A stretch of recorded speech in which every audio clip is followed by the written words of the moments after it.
A'udzu billahi minasyaitonir rajim. Bismillahirrahmanirrahim. Astaghfirullah rabbi wa atubu ilaih. Walhamdulillahi rabbil alamin. Summa salatu wassalamu ala asyrafil anbiya'i wal mursalin. Habibina wa habibi rabbil alamin. Abil Qasimi Muhammad. Allahumma shalli ala Muhammad wa ali Muhammad. Wa ala alihi at-tayyibin at-tahirin al-ma'sumin al-muntajabin. Amma ba'du, assalamualaikum warahmatullahi wabarakatuh. Sambil menunggu teman-teman Jakarta, saya pikir kita adakan tanya jawab sebagaimana biasa, tanya jawabnya umum. Namun sebelum itu saya perlu memberikan penegasan, pengulangan terhadap satu hal yang dari kemarin kepingin disampaikan ke antum, tapi sudah disampaikan tempo hari. Mungkin sekedar untuk mengulang saja, yaitu mengenai alam besar dan alam kecil. Tadi saya sebenarnya mau ngasih mukadimah ya, bahwa jadi supaya lebih tergambar dalam diri antum tentang alam besar dan alam kecil. Alam besar yaitu alam semesta, alam kecil yakni manusia. Kenapa dua-duanya dibilang alam? Karena memang susunannya sama. Untuk menjelaskan kesamaan susunan itu, sekedar pengulangan kembali. Nah, alam besar terdiri dari 3 alam sebagaimana sudah disebutkan tadi, yaitu dan dulu juga sudah sering, yaitu alam akal, alam barzah dan alam materi. Nah, alam akal ini terdiri dari beberapa derajat ya. Akal 1 melahirkan akal 2, akal 2 melahirkan akal 3 dan seterusnya sampai ke akal akhir. Dari situ terlahir apa? Alam barzah, kemudian dari alam barzah terlahir alam materi. Nah, alam akal juga disebut alam amr, alam urusan. Amr yakni urusan atau perintah. Amr bisa urusan, bisa perintah. Istilah ini diambil dari ayat Quran yang mengatakan apa? A'udzubillahi minasyaitonirrajim. Yas'alunaka 'anir ruh, qulir ruh min amri rabbi. Mereka bertanya padamu wahai Muhammad tentang ruh. Katakan bahwa ruh itu urusan Tuhanku. Nah, urusan Tuhanku ini bisa ditafsirkan 2. 1, menolak menjawab. 2, di samping menolak menjawab, 2 adalah yang ditafsirkan di ayat yang lain, yaitu bahwa urusan Tuhan itu adalah tanpa proses. Nah, biasanya yang kurang mempelajari filsafat lebih miring kepada jawaban negasi, yakni tidak menjawab. Roh itu urusan Tuhan, bukan urusan kalian. Tapi kalau filsuf yang menafsirkan, maka ditafsir dengan ayat yang lain yang mengatakan innama amruhu, sesungguhnya urusannya, amruhu yakni urusannya, an yaqula lahu idza arada syai'an an yaqula lahu kun fayakun. Kalau menghendaki sesuatu, maka berkata pada sesuatu itu jadilah, maka terjadilah. Yakni kepada sesuatu yang sesuatu yang terjadi tanpa proses. Kalau materi ini kan dengan proses. Nabi Adam alaihissalam dari tanah, kita dari mani, pohon padi dari biji padi, dan seterusnya. Yang secepat cahaya pun itu proses, padahal sudah tercepat. Atau gelombang yang mungkin lebih cepat dari sinar, dari cahaya. Seperti sekarang ini kita ngomong ini pakai menggunakan atau menumpang, mengendarai gelombang. Jadi seperti tidak ada jarak antara saya dan antum di sana, padahal berjarak ribuan kilometer. Nah, ini memakai kecepatan gelombang, bukan kecepatan cahaya. Nah, jadi lebih cepat gelombang daripada cahaya. By the way, gelombang ini masih banyak lagi, ada gelombang galaksi segala macam. Tidak ada urusan dengan kita, itu hanya sekedar menambah wawasan, sehingga suara-suara yang gelombang yang parabolanya lebih tinggi itu tidak mengenai ke telinga kita. Seandainya mengenai ke telinga kita, maka gendang-gendang kita juga bisa pecah. By the way, shallu ala nabi, Allahumma shalli ala Muhammad wa ali Muhammad. Kembali kepada masalah. Nah, apapun yang ada di materi ini, walaupun secepat suara, secepat cahaya, dan secepat gelombang, masih tergolong proses, bukan kun fayakun. Jadi yang di ayat yang mengatakan urusannya besar, urusan Tuhan, kalau menghendaki sesuatu berkata jadilah, maka terjadilah. Nah, itu tidak pakai proses. Nah, mengapa harus ada alam akal? Mengapa harus ada makhluk pertama? Mengapa materi tidak bisa tercipta dari Tuhan secara langsung, sementara Tuhan Maha Perkasa, Maha Kuasa? Mengapa materi tidak bisa? Jawabannya karena ketidakmampuan materi. Seperti kita, mengapa tidak bisa jadi nabi? Karena ketidakmampuan kita. Nah, jadi Allah bukan pilih kasih, bukan pakai diundi lalu keluar nama Kanjeng Nabi Muhammad sallallahu alaihi wasallam sehingga diangkat jadi nabi, bukan begitu.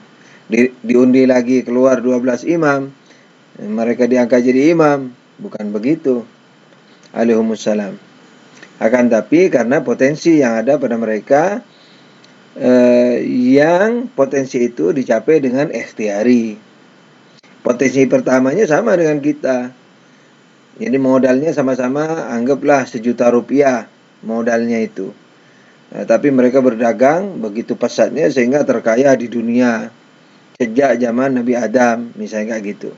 Nah, kita dengan 1 juta bukan malah berhasil, tapi sudah tinggal 10.000. Jadi misalnya fitrah, akal, semua kecanggihan, semangat yang diberi oleh Tuhan, yang saya simbolkan dengan 1 juta, bukan malah bertambah, tapi sekarang malah berkurang. Misalnya rata-rata bertambah informasi, tapi takwa mungkin problem. Jadi karena itu mesti waspada. Hidup ini hanya sekali, jadi mesti waspada, diamalin. Semua orang menganjurkan akhlak, semua orang menganjurkan ikhlas. Tidak ada yang menganjurkan riya. Tapi yang beramal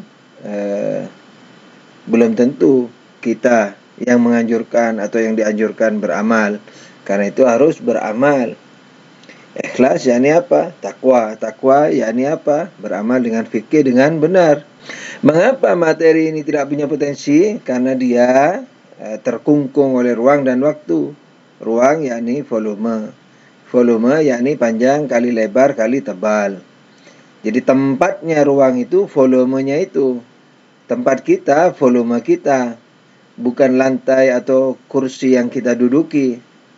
Tempat secara filosofis, secara hakikatnya adalah volume kita itu. Nah, Tuhan Maha tidak terbatas. Nah, ketika Tuhan tidak ketika kita paham Tuhan Maha tidak terbatas, berarti tidak mungkin ada rangkapan, ya kan? Tidak mungkin ada rangkapan. Karena kalau ada rangkapan, berarti Tuhan menjadi terbatas, karena masing-masing rangkapan saling membatasi. Kalau saling membatasi, berarti apa? Kalau saling membatasi berarti gabungannya merupakan keterbatasan, sekalipun sangat luas. Itu dari satu sisi. Nah, karena kalau Tuhan memiliki 2 gabungan saja, A dan B, A membatasi A, B membatasi A, maka keduanya ini kalau digabung, sekalipun seluas apapun tetap terbatas. Karena perbatasan antara A dan B itu sebagai ujung atau sebagai pangkal. Nah, ketika ada pangkal, jadi A memiliki pangkal, B memiliki pangkal. Nah, Sesuatu yang dikatakan pangkal pasti ada ujungnya. Kayak atas. Atas tidak mungkin dipahami tanpa memahami bawah. Bawah tidak mungkin dipahami tanpa memahami atas. Ayah tidak mungkin dipahami tanpa memahami anak. Anak tidak mungkin dipahami tanpa memahami ayah. Itu di dalam istilah logika disebut saling mengikat. Jadi pahaman-pahaman yang saling menuntut, saling mengikat. Jadi satu pahaman tidak bisa dipahami kecuali dengan memahami hal yang lain. Nah, kalau Tuhan memiliki rangkapan sekalipun hanya dua, berarti Tuhan menjadi terbatas. Karena A yang berbatasan dengan B itu berarti memiliki pangkal. Nah, kalau sudah pangkal pasti ada ujung. Nah, dengan demikian maka seluas apapun ke arah A, seluas apapun ke arah B, pasti ada ujungnya. Nah, dengan demikian Tuhan terbatas. Kalau Tuhan terbatas berarti makhluk, karena ada awalnya dan ada akhirnya. Kalau ada awalnya berarti sebelum awal tidak ada. Kalau sebelum awal tidak ada, sekarang ada, berarti diadain oleh yang lain. Nah, ini dari satu sisi. Artinya tidak mungkin kan Tuhan terangkap, memiliki rangkapan. Dari sisi yang kedua, kalau Tuhan mencipta dua hal saja secara langsung, apalagi lebih, dua saja secara langsung, maka Tuhan akan menjadi terbatas, terangkap. Kalau sudah terangkap berarti menjadi terbatas. Kenapa bisa menjadi terangkap? Karena seperti tadi yang saya katakan itu, antara sebab dan akibat mestilah memiliki kesejenisan, kesenafasan, kesewarnaan. Air yang menguap karena panas, air yang membeku karena dingin. Jadi penyebabnya tidak mungkin air yang tadi menguap karena panas, panas ini juga sebagai sebab bagi bekunya air. Tidak mungkin. Karena tidak senapas, tidak kesejenisan, tidak terdapat kemiripan antara panas dan es. Begitu juga biji padi, tidak ada kemiripan dengan biji jagung, dengan pohon jagung, Karena itu biji padi kalau ditanam akan membuah atau menunaskan, menumbuhkan pohon padi. Tidak mungkin menunaskan pohon jagung. Nah, tidak ada kemiripannya, tidak kesejenisan, tidak memiliki kesejenisan. Anak kucing juga kucing, anak harimau harimau, anak kambing juga kambing. Nah, kalau Tuhan mencipta, jadi kita udah paham ya, kalau Tuhan memiliki rangkapan berarti Tuhan terbatas dan itu tidak mungkin. Yang kedua, antara sebab dan akibat mestilah memiliki kemiripan, kesejenisan. Nah, dengan demikian, kalau Tuhan mencipta dua saja, mencipta api dan es misalnya. Kalau Tuhan mencipta api dan es, berarti Tuhan mestilah seyogianya, ya. Kita tidak mewajibkan Tuhan, tidak memestikan Tuhan, tapi akal kita mengerti, mengetahui. Karena itu kita katakan seyogianya. Karena itu seyogianya apa? Seyogianya kalau Tuhan menciptakan api dan es sekaligus, yakni langsung, Tuhan sendiri yang mencipta langsung, maka akibatnya apa? Akibatnya Tuhan mestilah, yakni seyogianya menggunakan dua kuasa. Kuasa keapian dan kuasa keairan, keesan.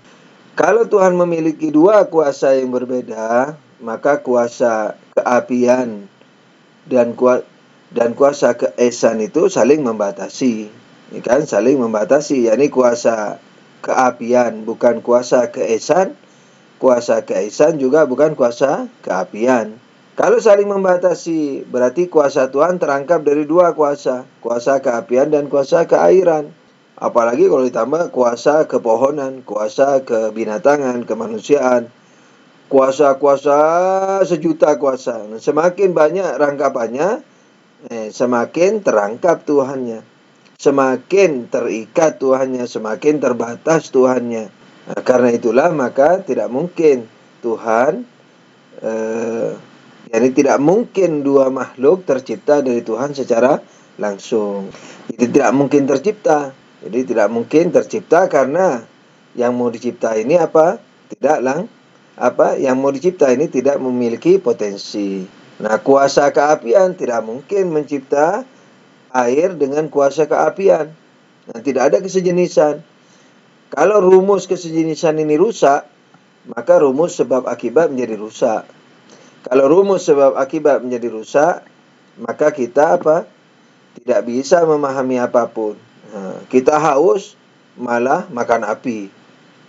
Nah, karena kita tidak mengerti sudah sebab akibat. Lapar makan api. Ingin buang air ke kasur, tidur di kasur. Ngantuk mencebur ke sungai. Sudah tidak dikiranya mencebur ke sungai itu membuat nyenyak tidurnya kan. Sudah nggak ada ikatan ini. Nelayan membawa cangkul ke laut. Mau cari ikan pakai cangkul. Tidak ada hubungannya sudah. Sudah hancur rumus sebab akibat. Petani mau bertani ke sawah, membawa jaring ikan, membawa jala, membawa pancing. Mau bercocok tanam padi, bawa pancing. Yang mau memancing ke laut, bawa cangkul. Dan seterusnya. Yang ingin pandai, tidur. Yang ingin bodoh, belajar. Kacau sudah. Nah, dengan demikian maka antara sebab akibat sudah merupakan sunnah Allah dan diketahui oleh akal manusia. Jadi mesti ini sebenarnya Tuhan yang buat, bukan kita. Kita hanya mengetahui saja. Antara sebab akibat mesti ada kerelasian, kesamaan, kemiripan. Nah, dengan demikian maka akal memahami bahwa makhluk yang pertama tercipta dan yang terakhir tercipta oleh Allah secara langsung adalah makhluk yang satu saja, tidak bisa dua. Nah, dari makhluk yang satu inilah nanti muncul makhluk yang kedua, ketiga, keempat, dan seterusnya. Nah, sebelum saya teruskan masalah akal ini, sedikit saya mau tambahi mengenai kun fayakun tadi ya. Kan Allah mengatakan kalau Tuhan menghendaki, idza arada syai'an, kalau menghendaki sesuatu, idza arada syai'an an yaqula, berkata kepadanya jadilah, maka terjadilah.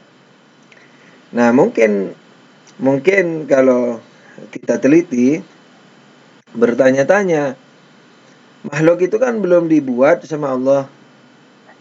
Ini kalau Allah menginginkan sesuatu, itu berarti sesuatunya belum dibuat. Nah, mengapa Tuhan mengatakan maka Tuhan berkata kepadanya? Ini berkata kepadanya, padahal nyanya belum dibuat. Jadilah kamu. Berkata kepadanya yang belum dibuat itu, jadilah kamu.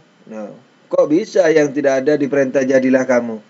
Kalau sudah diajak bicara itu kan berarti sudah ada. Kalau sudah ada, mengapa masih dikatakan jadilah kamu? Jadilah kamu, maka terjadilah dia. Loh, orang sudah ada kok. Gitu, barangkali ada pertanyaan begitu. Jawabannya adalah, jadi idza arada syai'an. Jadi kalau Allah menghendaki sesuatu itu belum di alam makhluk. Itu di mana? Di dalam diri Tuhan, yakni di dalam ilmu Tuhan. Idza arada syai'an, sesuatu. Menghendaki sesuatu itu dalam ilmu Tuhan. Berkata kepadanya jadilah. Nah, berkata di sini Tuhan tidak perlu bahasa. Alif ba ta a b c d ini bahasa kita. Tuhan tidak perlu bahasa. Karena Tuhan tidak perlu mulut. Yani berkata kepadanya jadilah. Ini berkata kepadanya, ini menghendakinya. Jadi kayak kita lah kalau mau melukis atau mau makan, kan menggambarkan dulu itu makan. Oh, saya lapar nih, mau makan coto, atau mau makan bakso, atau makan nasi pecel. Hanya jadi lapar nih. mau makan pisang goreng, singkong goreng. Nah, kan digambarin dulu itu singkong gorengnya. Nah, baru kita jalan ke toko, jalan ke kedai atau menggoreng di dapur. Kalau Tuhan berkata kepada bayangannya itu, jadilah. Nah, jadi maksudnya menghendaki terjadi. Jadi tidak berkata-kata. Ya, jadi Allah kalau menghendaki sesuatu yang di ilmunya itu, maka dikehendaki untuk wujud, itu maksudnya. Maka terjadilah dia. Akan tetapi perlu diingat bahwa ilmu yang ada pada Tuhan, apapun yang ada pada Tuhan, seperti ilmu, kuasa, hidup, jangan lupa itu rumus tauhid yang tadi itu, yang dulu lagi, yang mungkin dulu sudah pernah diajarkan, bahwa semua kesempurnaan Tuhan itu apa? Tidak saling berbeda, sehingga tidak tercipta atau tidak mewujudkan rangkapan pada Tuhan. Saya karena tidak ngajar istilahnya tauhid ini sama antum, jadi antum mesti baca-baca itu buku tauhid. Bagaimana mentauhidkan Tuhan, bukan hanya mengesahkan zatnya, tapi mengesahkan sifat-sifatnya juga. yakni seluruh sifat Tuhan pada hakikatnya satu, dan dengan zatnya juga satu, yakni hakikat yang satu. Misalnya Allah sebagai zat, ya, Al-Alim, maha mengetahui, sebagai sifat. Al-Alim ini ilmu Tuhan terbatas enggak? Jawabannya tidak terbatas. Zat Tuhan Allah terbatas enggak? Jawabannya tidak terbatas. Nah, kalau dua hal ini sama-sama tidak terbatas, berarti pada hakikatnya satu hal, bukan dua hal. Jadi Allah dan Al-Alim, Allah dan Maha Mengetahui, yakni zat Allah dan sifat Maha Mengetahui, keberbedaannya di mana? Hanya dalam pemahaman kita. Di dalam kenyataannya tidak berbeda. Begitu pula Al-Alim dengan Al-Qadir, Maha Mengetahui dan Maha Kuasa. Kan beda, makna Maha Mengetahui dengan Maha Kuasa kan jelas beda, ya kan? Nah, tapi perbedaannya itu hanya di akal kita, di pahaman kita. Secara kenyataannya tidak beda, karena Al-Alim tidak terbatas, Al-Qadir juga tidak terbatas. Kalau tidak terbatas, jadi pada hakikatnya satu. Jadi seluruh sifat Tuhan itu pada hakikatnya satu.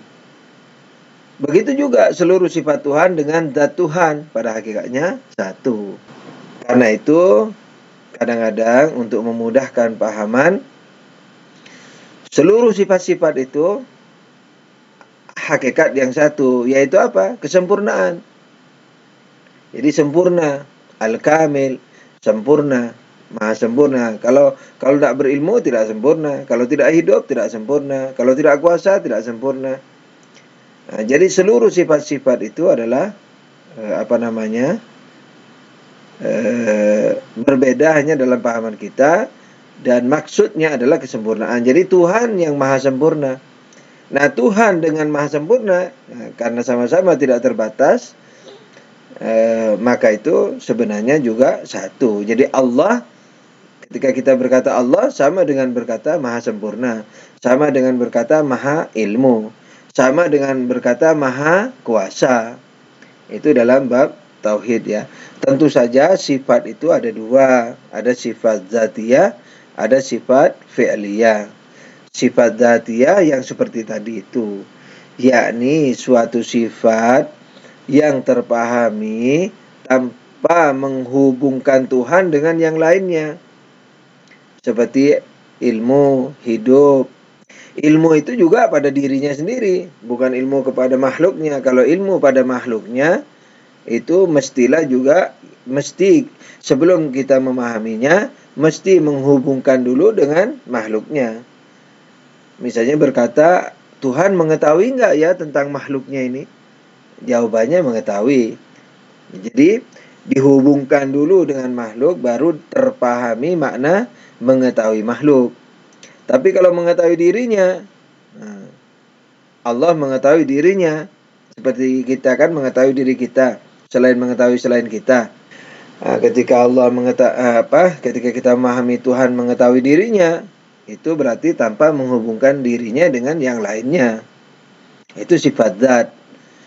Kalau mengetahui makhluknya, itu sifat fi'liyah, sifat perbuatan. Seperti pencipta. Jadi itu juga sifat perbuatan.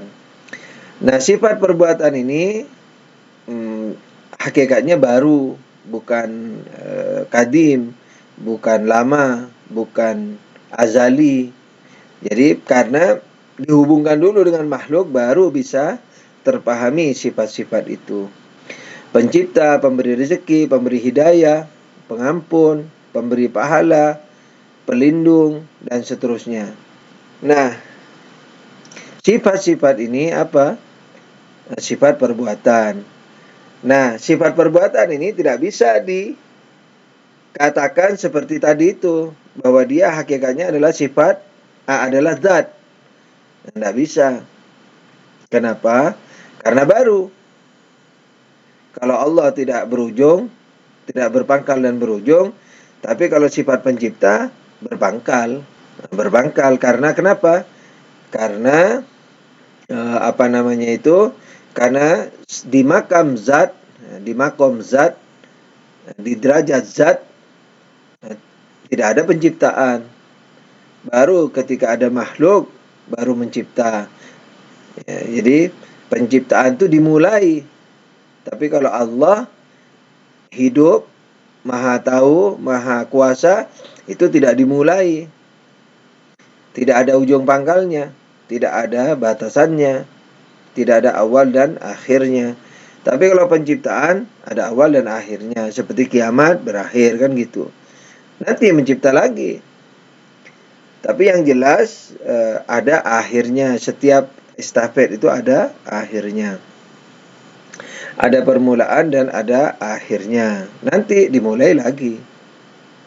Berakhir lagi. Dimulai lagi, berakhir lagi dan seterusnya. Nah, dengan demikian maka sifat zat, hanya sifat zat saja yang bisa langsung dikatakan apa? Sebagai hakikat zat. Bukan bergabung dengan zat, tapi hakikat zat itu sendiri. Sedangkan sifat perbuatan tidak bisa langsung dikatakan sebagai hakikat zat, melainkan harus dipulangkan dulu ke sifat zat. Sifat zat ya. Jadi ada zat, ada sifat zat, ada sifat perbuatan. Nah, sifat perbuatan ini harus dikembalikan dulu ke sifat zat, baru dia kembali ke zat. Sifat pencipta, pengampun, dan seterusnya bisa dikembalikan ke sifat zat yang mana? Yang kuasa, maha kuasa. Jadi maha kuasa mencipta, maha kuasa mengampuni, maha kuasa memberi hidayah, dan seterusnya. Memberi rezeki dan seterusnya. Nah, jadi sifat-sifat perbuatan ini bisa dikembalikan ke sifat kuasa. Nah, kuasa karena tidak terbatas, maka dia hakikat zat. Jadi ada zat, ada sifat zat, ada sifat perbuatan. Sifat zat bisa dikembalikan langsung ke zat dengan mengatakan hakikat zat. Sementara sifat perbuatan tidak bisa dikatakan sebagai hakikat zat, karena sifat perbuatan baru, terbatas. Nah, kalau dikatakan hakikat zat, berarti hakikat zat juga baru dan terbatas, bermula dan terbatas. Maha suci Allah dari bermula. Allah tidak bermula, tidak ada awalnya, tidak ada akhirnya. Dengan demikian maka sifat perbuatan ini mesti dikembalikan dulu kemana? Ke sifat zat, yakni kuasa misalnya. Barulah sifat kuasa ini kembali ke pangkuan zat itu sendiri. Dengan semua penjelasan di atas tadi, maka dapat dipahami bahwa makhluk yang satu-satunya dicipta oleh Allah hanyalah akal satu. Ini penamaannya kita aja yang menamakan, yakni makhluk yang satu sudah. Mau dinamai apa aja terserah. ya, dinamai sebagai akal satu oleh para filosof. Nanti dari akal satu itu terlahir akal dua, dari akal dua terlahir akal tiga, sampai seterusnya sampai mendekati dimensi materi. Makanya materi tidak punya potensi, sangat tidak punya potensi. Akal dua saja tidak punya potensi untuk dicipta Allah secara langsung. Kenapa? Karena setidaknya akal dua memiliki 3 rangkapan. Akal dua adalah akal dua bukan akal satu, akal dua bukan Tuhan. Nah, sudah ada 3 rangkapan. Bagaimana bisa keluar dari yang tidak berangkap? Nah, kalau akal satu cocok memiliki 2. Akal satu adalah akal satu bukan Tuhan. Berarti dia memiliki 2 rangkapan, cocok keluar, terlahir dari yang tidak punya rangkapan dan hanya punya 1 dimensi. Dia memiliki 2 dimensi. Anaknya nanti memiliki 3 dimensi dan seterusnya. Kalau Tuhan 1 dimensi. Tapi kan juga bisa dikatakan bahwa Tuhan bukan akal satu. Nah, jawabannya pembukanan di sini adalah bukan penegasian, melainkan pemositifan. Jadi justru memberikan kepositifan kepada Tuhan, bukan menafikan atau menolak kesempurnaan. Kalau akal satu dikatakan bukan Tuhan, itu kan berarti menolak kesempurnaan Tuhan dari akal satu. Tapi kalau dikatakan Tuhan bukan akal satu, bukan menolak kesempurnaan akal satu dari Tuhan. Karena akal satu makhluknya Tuhan. Bagaimana Tuhan tidak memiliki kesempurnaan akal satu? Nah, berarti apa yang ditolak? Kekurangan akal satu. Yakni kalau dikatakan Tuhan bukan akal satu, yakni Tuhan tidak terbatas maksudnya. Bukan terbatas, bukan bermula. Nah, seperti akal satu. Itu maksudnya. Berarti pemberian kepositifan. Dengan demikian tidak menciptakan rangkapan. Tapi kalau akal satu itu memberikan rangkapan karena penegasian ketika dikatakan bukan Tuhan.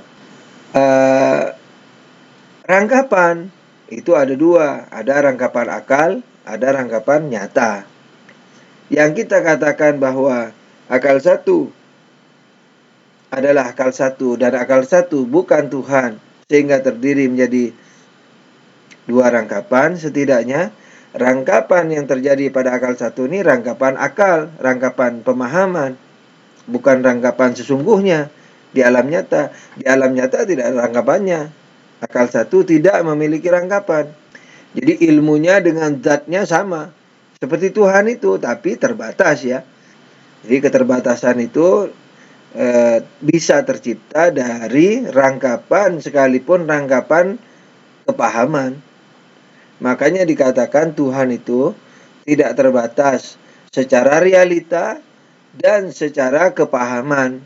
Makanya jadi Tuhan mustahil terangkap dalam kenyataannya dan dalam pahamannya, pahaman kita tentangnya. Nah, jadi ilmunya alam akal satu sama dengan zatnya akal satu, kuasanya akal satu juga sama dengan kuasanya dirinya. Jadi tidak terangkap dari sisi ini. Nah, tapi dalam akal dikatakan dia terangkap. Setidaknya dari 2 itu. Ini dia adalah dia bukan Tuhan. Terlahir akal 2 menjadi 3 rangkapan dan seterusnya sampai ke akal akhir yang disebut Lauhul Mahfuz, yang terdiri dari berbagai rangkapan tapi masih rangkapan pahaman. Nah, itulah mengapa Lauhul Mahfuz ini tidak menyisakan apapun yang ada di kejadian yang ada di alam materi ini dalam bentuk pengetahuan ya, bukan dalam bentuk determinisme, bukan dalam bentuk pemaksaan.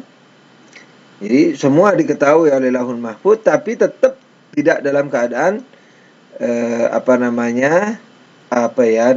terinci seperti Jadi dia sudah terinci nih, jadi di Lauhul Mahfuz ini sudah terinci dia, karena sudah banyak dimensinya, terinci, tapi tidak mengalami perubahan. Gitu, jadi pengetahuannya pengetahuan pasti. Sementara di alam barzah nanti, yang lahir itu mengalami perubahan, tapi perubahannya kun fayakun, tidak dalam proses. Nah, baru setelah lahir materi, perubahannya, kerincian dan perubahannya terjadi dalam proses. Nah, jadi akal satu melahirkan dua, dua melahirkan tiga, dan seterusnya sampai ke akal akhir. Nah, akal akhir ini sudah banyak dimensinya. Nah, tapi masih dimensi ilmu. Jadi dimensi ilmu dia. Kemudian ilmu yang lebih sederhana. Baru terwujudlah apa yang dikatakan makhluk barzah. Nah, dari makhluk barzah ini sudah mandiri-mandiri itu. Mikail, Jibril, para malaikat itu. Nah, dari situ tercipta, terlahir alam materi. Semua ini atas kehendak Allah ya. Kita hanya mengetahui sistem Allah ini. Jadi bukan mendikte Allah. Kita mengetahui. Seperti siang malam inilah. Kan dibuat Allah. Tapi kita mengetahuinya. Nah, untuk alam barzah ini sebenarnya masih ada perbedaan pandangan. Ada yang mengatakan bahwa alam barzah ini mandiri. Yakni tercipta dari atau tercipta atau terlahir melalui apa? Akal satu. Nah, itu lebih mudah dipahami, tidak ada masalah. Tapi ada yang mengatakan bahwa barzah ini adalah akal satu. Kok akal satu tadi? Akal akhir ya. Sorry, bukan akal satu, akal akhir. Yakni ada yang mengatakan mandiri alam barzah ini dalam arti keluar dari akal akhir, bukan akal satu. Keluar dari akal akhir, yakni tercipta dan terlahir dari akal akhir, yakni Lauhul Mahfuz itu. Nah, akan tapi ada yang mengatakan bahwa barzakh ini itu adalah hakikat akal akhir itu, gitu. Yakni dia lapisan, kalau boleh saya katakan, seperti ilmu kita itulah. Jadi kita ini memiliki banyak informasi kan, banyak ilmu. Nah, begitu gambarannya akal akhir. Nah, karena itu dia tidak mandiri dari akal. Mandiri itu saya katakan mandiri bukan berarti mandiri sepenuhnya ya. Mandiri ya ini maksudnya bukan dia. Bukan mandiri dalam artian tidak perlu dia. Sebab yang namanya akibat selalu memerlukan sebabnya. Seperti lampu listrik, sekalipun sudah hidup, dia terus memerlukan arus listrik. Diputus arus listriknya, mati sinar lampunya. Jadi akibat selalu memerlukan sebab. Seperti kita ini selalu memerlukan Tuhan. Kita ini dikiranya satu keberadaan, tidak. Sebagaimana lampu itu, pijaran lampu.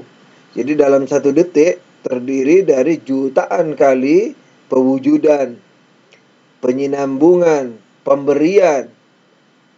Kita mengira kulit kita ini, tulang kita, badan kita, itu mengiranya apa? Tidak berubah. Padahal berubah-berubah. Bukan berubah dari gizi itu ya yang saya maksudkan. Pemberian, yakni tak pernah tidak terjadi ketidakpemberian, ketidakberlangsungan pemberian. Makanya para aulia yang tidak hanya mengerti hal ini tapi merasakannya dalam kehidupan, itu sama sekali tidak akan ada pada dirinya kesombongan. Jadi hakikat kefakiran bagi dia bukan puisi, bukan sastra, bukan kata-kata indah, tapi hakikat kenyataan. Seperti lampu listrik ini, sinar listrik ini. Sekali diputus, hilang sinar listriknya. Begitu. Jadi sinar listrik yang kelihatan satu ini adalah jutaan kesinambungan. Tapi kita tidak bisa membedakannya. Seperti satu saja kan pijaran listrik itu. Padahal dia tidak satu. Selalu memberi itu. Dia menyerbu kita itu. Jadi listrik yang kelihatan satu ini jutaan serbuan, serbuan, miliaran hujan dalam satu detiknya. Nah, begitu juga dengan alam materi ini, apapun yang wujud, termasuk kita ini miliaran dalam satu detiknya, miliaran keberadaan kita berulang-ulang, pemberian berulang-ulang.